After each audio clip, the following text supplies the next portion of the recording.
Morning boy, Uncles Gapi nyo nga pala. So ay yung ating Black Mamba na maliit yung katawan na breeder natin yan Lodi Pero importante, epektibo siya na klaseng breeder.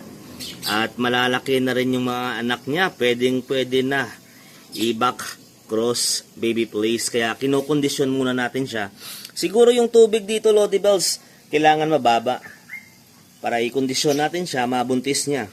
Malakas pa rin naman sumundo to Grabe yung Black Mamba natin na to Small but terrible. Importante, delta rin siya.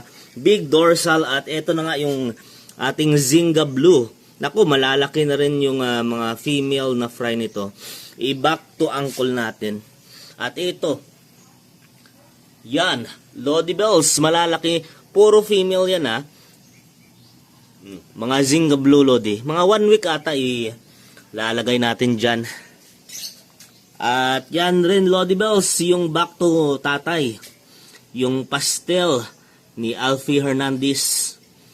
Ito, yung mga female niya. Yon, grabe Lodi. Malalaki na rin. Pwede na i-back to daddy. Yun ang ginagawa natin Lodi At ayan na Lods, nilagyan natin ng female na dalawa. Yon, back to daddy yung tawag natin dyan.